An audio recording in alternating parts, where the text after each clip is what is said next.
Hi, my name is Shelley Grafstein. I am the coordinator and hostess of this incredible online event called The Connected Mom, How to Parent Your Teen Through Difficult Times. And I am so excited to have Liba Lurie as my guest. I just met Liba, I don't know, a couple of weeks ago and fell in love with her when I spoke with her.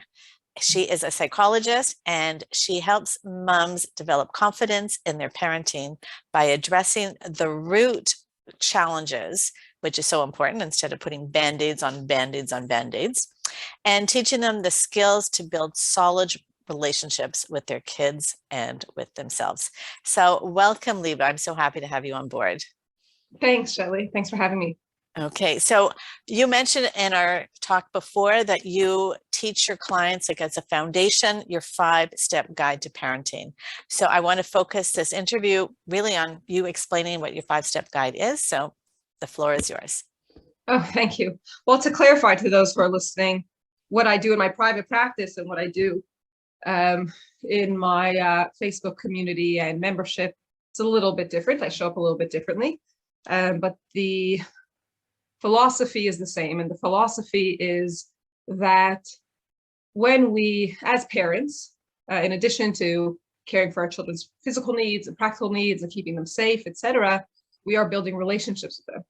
And it is the relationships that is shown to me in my personal experience, but clinical experience as well, that are the most lasting, is the most lasting variable. It's what you get at the end. It's the dividend at the end of all your hard work and everything you put in and all you've invested when they're all grown. And Shelley, perhaps you can attest this, your children are older, it's your relationship. You know, do my kids want to hang out with me? Do they want to spend time with me? Do they want me in their life? You know, do I want them in my life? Do I enjoy spending time with them? Do I know my kids? Do my kids feel connected to me? Do they feel, do they seek me out for support and guidance, or are they pretty much alone in the world figuring it out for themselves? And the vision that you have for yourself and your relationship for your kids is really the foundation of everything we do. So when I work with somebody, or if you were to take my course, which if you're listening to this, I mentioned to you, Shelley, that everyone listening has a 50% off voucher for the course. Then the first thing we do is we build our vision. We establish a vision. Like, what do I want? And that's a really important question that we need to ask in all relationships when you're relating to somebody. Like, what do you want? How can I help you? Right? Like Shelley, when we met and we connected, how can I help you? And how can you help me? And how can we, where do we connect? You know, where do we have needs and we have wants and we have opinions and we have desires and wishes, and how do we share that? And how do we share it? And sort of I share with you and you share with me, and we connect in that space. So that space between us, even though we're separated by a screen, that's our relationship that we're building here. And I value it very much. How I show up in this relationship is very much shaped by my experience of relationships in my early childhood experiences. And so now as a parent, that's going to color how I respond to my kids. Not only when they're young, but as teenagers. If you're listening to this, you're a mom of teens. And so I call it, you know, it's part 2. You have a second chance. So this is when psychologically any unresolved conflicts that have been brought with your child through childhood are going to show up again in adolescence, and you get a second chance. So you might find your teen acting out. You might find your teen being angry and aggressive. You might find your teen being recluse and into themselves and distant. And you're wondering, how do I connect to this kid?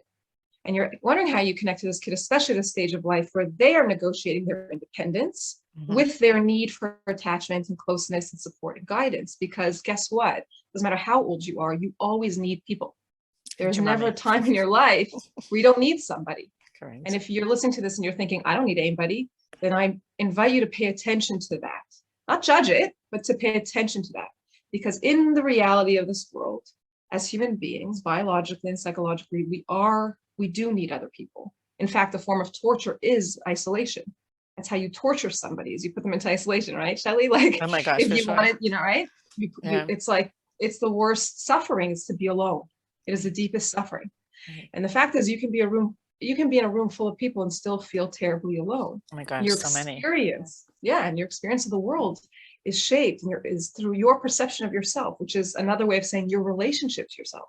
And your relationship to yourself is shaped by the way you've been related to.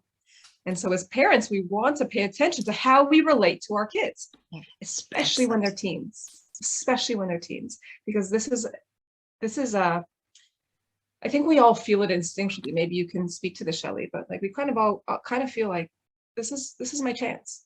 Like this is my chance. The good news is you do get a third chance. I've spent so many of, I have 4 kids. My youngest is 18. I have 4 of my kids back home. I haven't had 4 kids back home in a decade. And now I'm busy undoing all the damage that I inadvertently created because I've been working on myself. But we do get another chance, but we don't want to blow it. Like take your advice and and you know, and I think the truth is you get many chances. I'm a firm believer, as is indicative in the 5th step of the framework of repair. But there's always room for repair, that the universe, the world, however you perceive it, is created with the remedy. You know, the remedy is already embedded, and I'm a firm believer of that. So there's always room for repair. And when you go through the 5-step framework, which I'll speak to just now, it is. I'm always a little bit. It's important to me to start by saying that even though repair is the 5th step, it's actually the 1st. Is that we begin by recognizing that we are not getting it right. Something's not right here. And so we first, step 1, pause.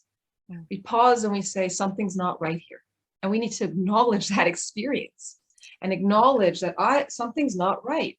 Now that's scary for a lot of people. And what do we do when we're scared? Is we react. We do. We want to fix it, or we want to fight it, or we want to pretend it's not a problem and we deny it. We're like, no, everything's fine. Everything's fine. It's fine. And we say things like, they'll grow out of it, or, it's just a stage. And that might be true, but you better be sure of that. And so pay attention. That's what the 1st step is. I love that. Let's pay attention, suspend our judgment, because that's where we tend to, as parents, go, I'm the worst, or my kid's a terrible delinquent, and we start to catastrophize. Everything's going terrible and everything's going wrong, and this is where our brain kicks into gear and wants to make sense of the world. And that's what the brain does. That's how the brain functions to keep us safe, and it's doing what it does best. But we have an opportunity here to consciously decide how we're going to respond, not just react. And so the first thing we do when we find ourselves sort of, I have a problem. There's a problem here. What's going on? We pause and we just acknowledge what's going on. We say there's something up here, and we acknowledge that experience. Not only do we observe it and sort of like be like, okay, this is happening and that's happening, and she doesn't want to come out of her room, and every time I ask her about her day, she rolls her eyes at me, and she's not coming down for dinners. That's what's happening on the outside. But we also want to acknowledge what's happening on the inside for me, and acknowledge that as a mom, that's real for me, and now we have an opportunity to actually reflect on that. Say, well, what is coming up for me? Step 2, what is that? I feel rejected. I feel frightened. I'm reminded of what it was like to be a teenager and to have nobody in my life. And now I'm worried that she's going through the same thing. I'm scared that I've messed up. And here I go. Oh, I'm going to judgment. Okay. Noticing that, coming back, and just making space for my experience of this. And we do this because if we don't, then what we end up doing unconsciously is projecting our experience onto our kid. And what we do is we put our child in the role of taking care of us. You have to do this so that I can feel better. That's not your child's job. Your child's job is not to take care of you and to make you feel better and secure. It's your job. Yeah, for sure. Responsibility, right? Yeah, totally. Yeah. I'm not sure what the title of my book will be, but I'm writing a book, and I think that sometimes I think the title that's calling to me is Grow Up Already. And it's not only do we feel sometimes that we just want our kids to grow up, like just grow up already, give me a break, but also, hey, mom, grow up already. Yes, it's your turn. For sure. And it's hard for me to say this. I feel emotional saying it because I imagine that someone is listening to this and feeling pretty crummy and feeling frightened and feeling alone. And this is where we get to use the framework and pause and acknowledge that that experience is happening for me. That's real. Suspend the judgment. Notice that I want to judge myself or my kids or blame somebody. And that's okay, but bring your attention back to your experience. This is a hard thing to hear. This is a hard thing to take responsibility for. No one said being a parent was easy. No one said, this commitment, this relationship is easy. News flash, relationships are hard. And they're hard for many of us, especially if we didn't have secure relationships ourselves. So we have an opportunity to pause and reflect. And once we make space for ourselves and bring attention to and understand what's going on for us, then we can connect to our kid. And then we can really start to get curious about what's going on for them. Mm-hmm. And before we dive in and really step into their world, we need to first take account for our own experience. Because what we inevitably do when we want to connect to our child is, well, what is my point of reference? My own experience. So what do we do, Shelley? We say, well, what was it like for me when I was your age? Totally doesn't apply in this day and age. And it doesn't apply. Even if it's 5 years ago, it doesn't apply. It doesn't apply. It's still important though, because it's still there. And we don't want to ignore parts of ourselves. I want to say, when I was a kid, my point of reference was, well, we didn't have cell phones. We didn't have social media. And we didn't have, my gosh, so when my kid says to me, my daughter's, 13, and she says, I want Instagram. I have no context. But what I do know is what it feels like to want something. Mm-hmm. I do know what it feels like to want something. And so I connect with that shared experience of wanting something. And we want to get curious about, what do our kids want? What do they need? What are they asking for? What we tend to do when our teens say, I want this or I need this, is that we relate to it as though they're our wants and needs. So here what we can do is we can take a step back in the framework and we can say, okay, so something's going on for me. I'm having an experience, something's happening. And then I can reflect and say, well, what is going on for me? What am I thinking? What am I feeling? What are the emotions that are coming up for me? What are my opinions here? What are my needs? What are my wants? What are my wishes? What are my desires? And these are parts of the self. These are the parts that make up the self that for one reason or another, we may not be in touch with. And so we're reflecting on those parts so that when it comes to connecting to our child, not only can we keep ourselves out of it and see them as separate individuals, but that we can be genuinely curious and know that these parts exist. Your child has needs. Yeah. They have wants. They have wishes. They have desires. What are they? Do you know what they are? When your child is distressed, do you know what that looks like? When your child is recluse in their room, is that because they're distressed? Do they need you or not? Do you know? Maybe you don't. That's okay. Remember judgment. Okay. I know people is like, someone listening is like, oh my God, I don't know my kid wants. Okay. That's okay. So you're acknowledging that you don't know what your kid wants. Is that scary? It sure is. We can reflect and acknowledge that I feel scared. We can tune inward. We can self-regulate. We can self-soothe. Yeah, that's pretty scary. Okay. So then what do you want? Now we have this opportunity to connect to our child and get to know them. So, I don't even know what you need right now. And if we're talking about teens, we have children who, young adults even, who can communicate. This isn't a 3-year-old. They have language, they have, right. They have, their brain development is, they can communicate to you, and they may not be practicing it because this may be the first time in their life that you've actually asked. And that might even be scary for them, but that's okay. Cause we're working the framework. So we're making space for that. Yeah. Fear is okay. We don't need to run just because we're scared. We can stick with it and call on our curiosity. If we're not running in fear, then we can stay open-minded and pay attention and get curious, and acknowledge, that something's, acknowledge, like, I don't know. And, it's okay not to know, but maybe you can tell me, because you, and I want to get to know you. Who knows you better than you, right? And curiosity is such a great emotion. I mean, such curiosity, that's what you want, because then you are suspending all judgment and self-recrimination and all of that. Right. Because you're coming from a place, like, curiosity never hurt anybody. Like, it's great. I think it's the opposite of hurt. In fact, I think it's this curiosity is this space where it's in curiosity that connection it's like fertile ground for connection. So in the third step of the framework, we've paused, we've reflected, now we're connecting. We have to have that curiosity, but we can only have that curiosity, Shelley, if we first pause and reflect. Because you can't be curious and in a state of play and curiosity and wonder if you're so scared and you think that the world, and you think that you're doing a terrible job and your kid's a terrible person, the world's an unsafe place. It doesn't work that way. That's not how the human brain works. So you're really holding space for you and your emotions and your child and their emotions. And then you're trying to see how you can help them wherever they will let you in, and not to invade their space. Right. I would even suggest that there is no intention here, because in curiosity there is no intention. It's completely open. So I'm not doing this for a reason. I mean, yes, ultimately we want to support our kids and guide our kids and love our kids and help our kids if necessary. But the core, at the core of curiosity, is that there is no intention, is that I'm fully present in this moment without intention. There is no next moment, and there is no past. I hold no grudges. I hold no worry. I'm not letting my past experiences color this moment. I'm right here present with you with an open mind. And I'll tell you, a really powerful tool to use and connect is silence. And I do this all the time as a therapist when I'm connecting with my client, is I don't talk.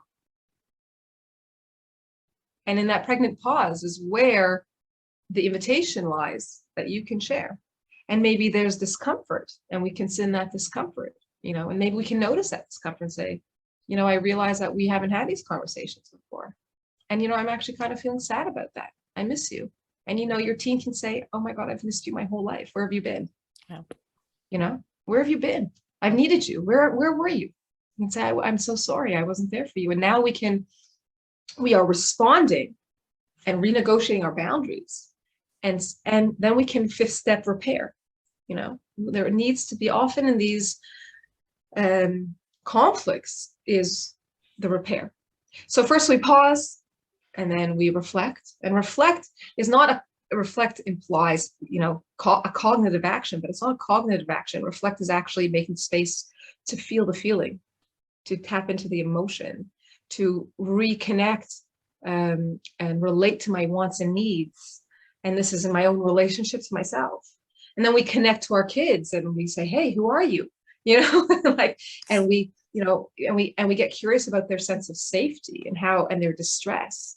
And we, offer them comfort and compassion. We get curious about what satisfies them. What do you want? What do you need? I just threw in a load of laundry for my 13-year-old. She can do her own laundry, but I know that she feels good when mom does it for her. If it crossed a boundary for me and I felt like I was a martyr, I wouldn't do it. This is how these are ways that I can connect with her and say, hey, I'm thinking about you. You're in my mind. Because even when we're not together, we are still connected. That's another part of connect. And so we want to keep our kids safe and satisfied and see them, right? Even if we're not together and they're not in our visual line of sight, we still see them. We see them in our mind's eye. And that they know that, like when your teen comes home and says, they come home, or let's say you're working and you're not home, they're teens, like they can come home and be on their own. And you can say, I made you a sandwich, it's in the fridge, right? Food goes straight to the heart. Or, I have a high schooler who's not so happy in her school right now. And I know it's important. She's scared that I will forget that she wants me to do something. So I've sent the email. So when she comes home, even before she asks me, I can say, I was thinking about you today and I sent an email. I want you to know I'm on top of this, because that's the connection we have. I see you, I see what you need, and I'm meeting your needs. And then we respond. And I was saying how respond is a really heavy step. But ultimately what responding is about is not just what do I do, but before I do something, we need to, is the assumption here is that what I'm doing is I'm in a relationship. What am I doing? A relationship. How do we be in relationships? And remember that for many of us listening, my early experience in relationships has taught me certain rules and patterns about how relationships work. And this is an opportunity in response to really ask myself, is that a true reflection of how secure relationships work? I don't know about you, Shelley, but I discovered in my journey through this framework that what I know about relationships is not true.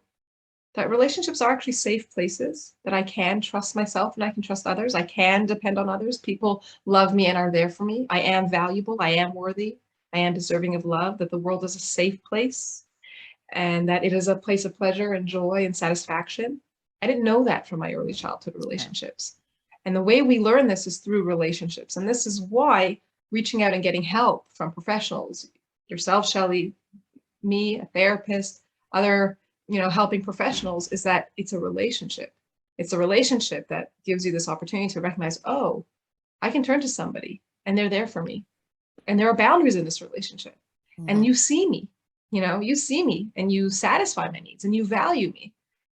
Sometimes with my clients, some of the most powerful moments is when I let them know, appropriately, of course, in context, I care about you. And they're like, what? You do? Like, it's like, oh, I didn't think that you cared about me. Like, you don't think anybody cares about you. Right. You don't know that that's possible, that someone could care about you. It didn't dawn on you that after working together for 2 years that I would care about you. It's and then they're like, oh, and it's something very healing in knowing that someone, gosh, oh, you sure. you care about me. Because I always wondered about that. I always wondered if you cared about me, and to know that you care about me. Because, for me, Shelley, I know you care about me and you value me. And it doesn't take much for me to know that, because I value myself, because I have that relationship with myself. But I had to repair that.